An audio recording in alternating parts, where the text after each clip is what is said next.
Good morning student. आज हम अपनी बीएड सेकेंड ईयर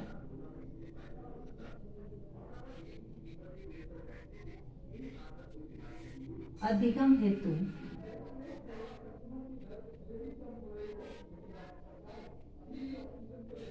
आकलन में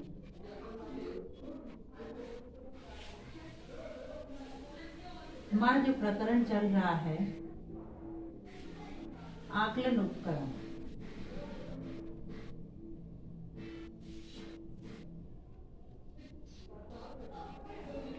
आकलन उपकरण के अंतर्गत आज का हमारा उपकरण है अभ्यास।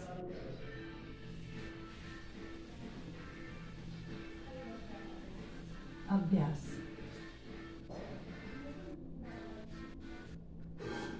अभ्यास हम सभी जानते हैं कि एक ही कार्य को बार बार या निरंतर करते रहना जब तक कि उसमें एक परफेक्टनेस नहीं आ जाए। हम जब किसी कार्य को करते हैं तो उस कार्य को हम जब तक करते हैं जब तक हम उसमें पारंगत नहीं हो जाते या फिर हमारे उस कार्य में एक परफेक्टनेस नहीं आ जाती, तो हमारे द्वारा किए गए एक ही काम को बार बार करते रहना, बार बार दोहराते रहना अभ्यास कहलाता है।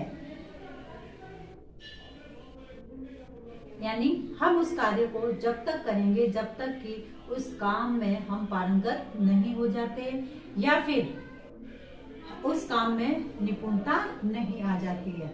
अब जब हम अभ्यास करते हैं तो अभ्यास के कुछ उद्देश्य हैं, उन उद्देश्यों को देखते हुए हम अभ्यास करते हैं।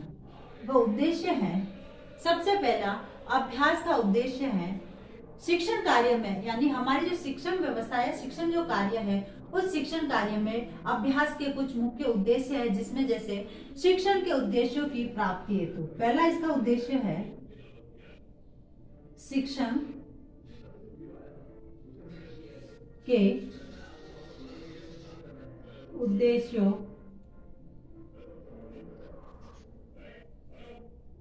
की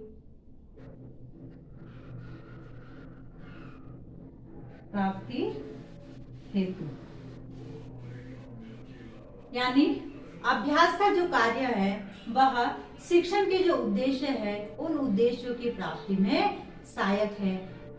इसके द्वारा यानी अभ्यास के माध्यम से जो है छात्र उन विशेष कुशलताओं तथा योग्यता का विकास होता है जिसके माध्यम से वह अपने लक्ष्यों को प्राप्त करता है। क्योंकि जब तक बालक शिक्षण कार्य में अभ्यास को नहीं करेगा तब तक वह उस काम में पारंगत नहीं होगा। यानी जैसे जब बालक एग्जाम देता है तो एग्जाम में जब तक वह याद नहीं करेगा, उसको अभ्यास नहीं करेगा, तो वह उसके जो शिक्षण के उद्देश्य है, जैसे उसको एग्जाम में पास होना है, तो वह पास नहीं हो पाएगा। यानी हर काम के लिए हमें अभ्यास की आवश्यकता होती है। तो इसके माध्यम से हमारे जो शिक्षण के उद्देश्य है उन उद्देश्यों की प्राप्ति की जा सकती है। फिर है विषय संबंधी कौशलों का विकास। दूसरा विषय संबंधी कौशलों का विकास।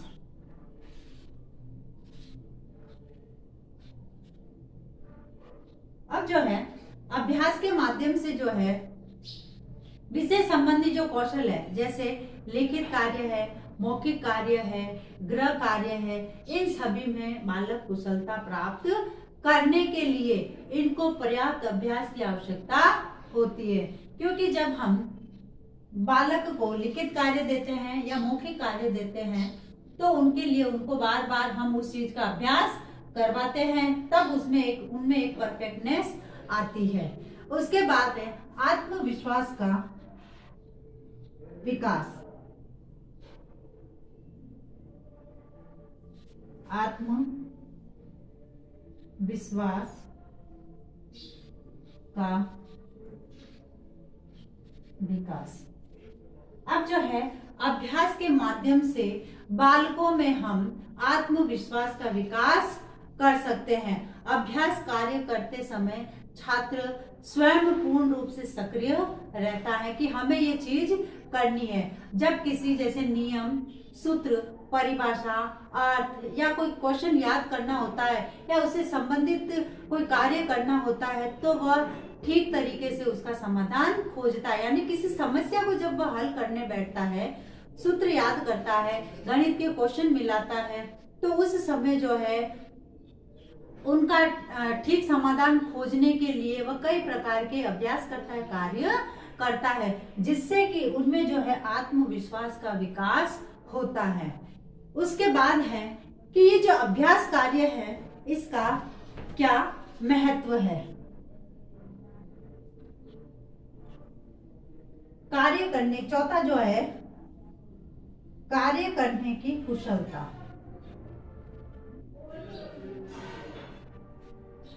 कार्य करने की कुशलता प्राप्त करना, यानी एक ही काम को जब वह बार बार करेगा तो उसमें कुशलता प्राप्त कर लेगा। जैसे बालक जब किसी चित्र को बनाता है तो उस चित्र को बनाने के लिए वह कई बार उसको मिटाता है, फिर बनाता है, मिटाता है, बनाता है। तो इसलिए वो चित्र बनाने के लिए बार बार उस चीज का अभ्यास करता है तथा अभ्यास करते करते उनमें जो है किसी काम को करने की कुशलता प्राप्त हो जाती है।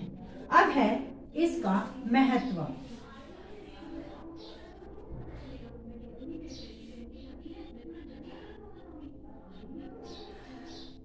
सबसे पहले है अभ्यास का क्या महत्व है। इसके अभ्यास के महत्व के अंतर्गत जैसे अभ्यास द्वारा छात्र जो है नियम है, सिद्धांत है, प्रयोग है, सूत्र है, परिभाषा है, इन सबको सीखते हैं। सूत्र, नियम, परिभाषा, विषय से संबंधित जो है ज्ञान को सीखता है।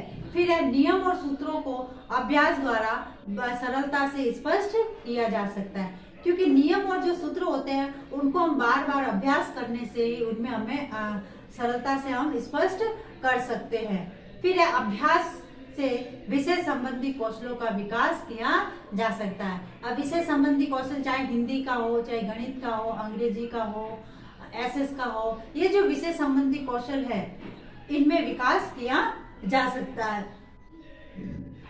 उसके बाद है अभ्यास कार्य द्वारा छात्रों में स्वच्छता एवं कलात्मक रूप से कार्य करने की रुचि विकसित की जा सकती है, क्योंकि जब काम को बार बार करेगा तो उस काम को परफेक्ट करेगा और उनमें जो है कार्य करने की कुशलता प्राप्त होगी। उसके बाद जब हम अभ्यास बालकों से करवाते हैं तो कुछ सावधानियों को देखते हुए अभ्यास करवाना चाहिए।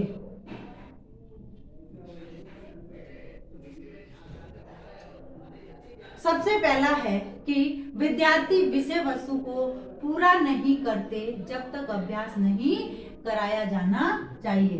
तो अभ्यास के लिए विषय वस्तु का पूरा होना आवश्यक है।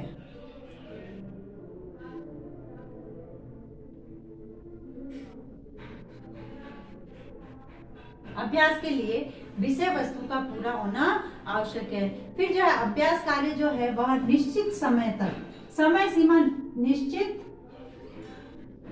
समय, यानी उनको एक टाइम देना चाहिए, 5 मिनट, 10 मिनट, एक निश्चित समय के लिए उनसे अभ्यास करवाना चाहिए। फिर सीखी गई विषय वस्तु के विशिष्ट एवं कठिन बिंदुओं पर बल देना। अब जो हमने सिखाया है तो उनको अभ्यास कार्य केवल उन्हीं का देना चाहिए जो विशिष्ट और कठिन हो।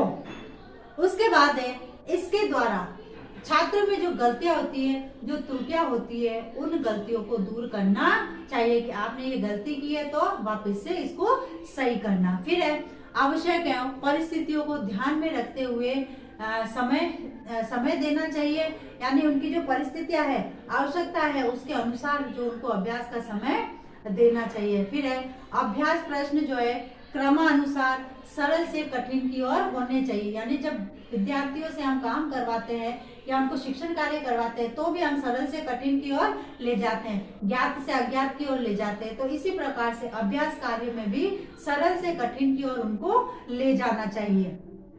कि यह पूर्णतः शुद्ध तथा स्पष्ट होना चाहिए, जिससे कि बालक सही प्रकार से उसका अभ्यास कर सके। उसके बाद है अभ्यास कार्य अधिक लंबे समय तक नहीं दिया जाना चाहिए, और यदि हम अभ्यास कार्य लंबे समय तक देंगे तो बालक उससे बोर हो जाते हैं। तो इस प्रकार से जब हम अभ्यास कार्य देते हैं तो इन बातों को या इन सावधानियों को ध्यान में रखते हुए बालकों को अभ्यास कार्य दिया जाना चाहिए।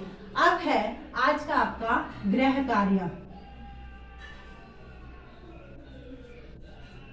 गृह कार्य अभ्यास का अर्थ बताते हुए, अभ्यास का अर्थ बताते हुए इसके उद्देश्य तथा महत्व को स्पष्ट कीजिए।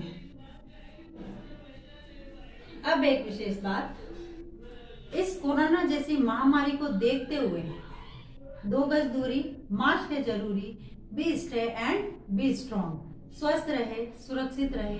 धन्यवाद।